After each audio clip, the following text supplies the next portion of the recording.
Oh yes, sir. Ask any questions. Delighted.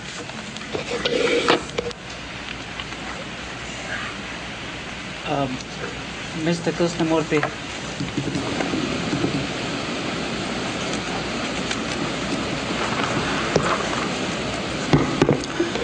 we will have some time for questions, and Mr. Krishnamurti has kindly agreed to answer any questions you may ask. When you ask a question, please raise your hand so that the sound will be connected. Thank you.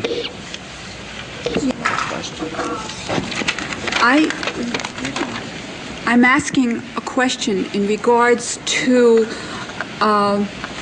wanting a spiritual expression that I feel linked up with.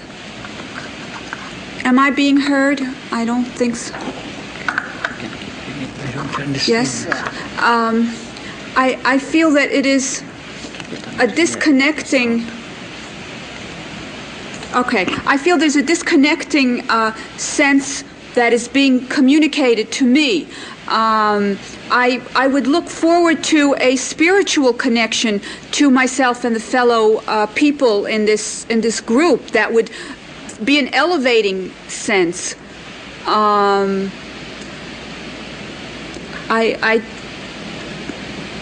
That is what I would look forward to experiencing at this lecture.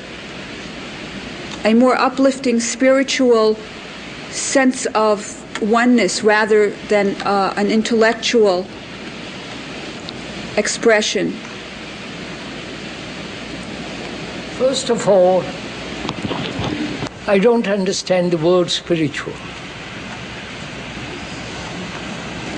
Is it emotional, romantic, ideological, or something vague in the air? Or facing actuality, what is going on now, both in ourselves and in the world? Because you are the world. You're not separate from the world. We have created this society. And we are that society. And whatever experiences one has, so-called religious and spiritual, one must doubt those very experiences. One must question, be skeptical. I wonder if you realize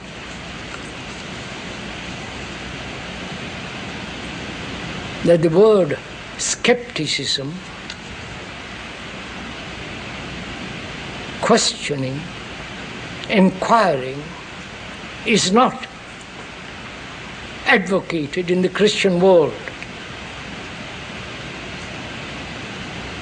Whereas in Buddhism and Hinduism, that's one of the essential things. You must question everything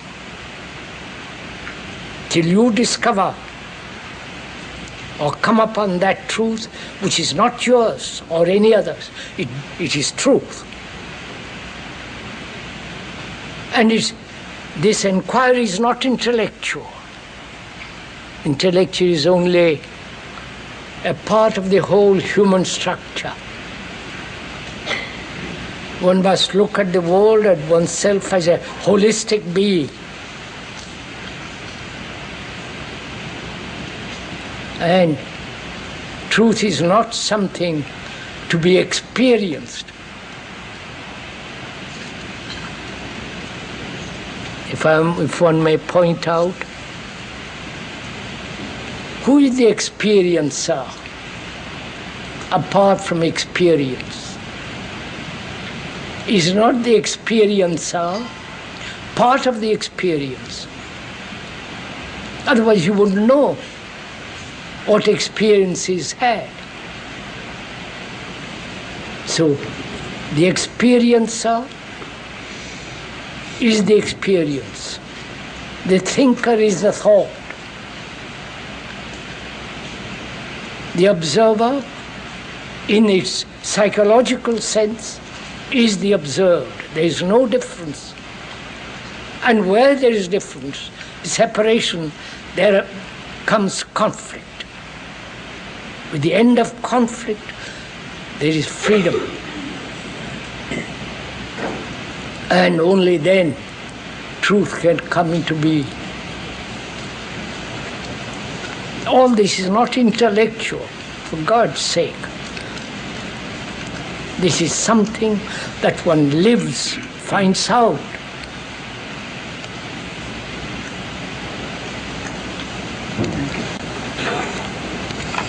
Yes. You lay a great deal of stress on inquiry and skepticism. I wonder if you could tell me if faith plays a role in there too.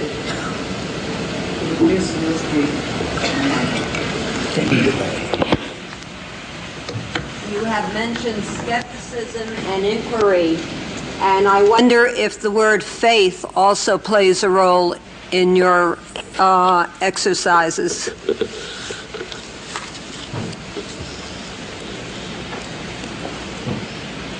What is faith?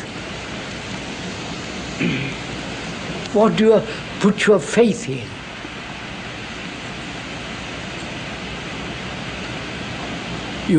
One has faith in some experience, one has faith in some belief, or in a symbol, and so on.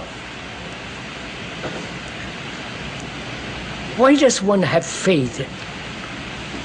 Is it out of fear? Out of uncertainty? Out of sense of insecurity? When you have faith, for instance, as a Hindu in some symbol, and you hold on to that faith or to that symbol, then you are at war with the rest of the world.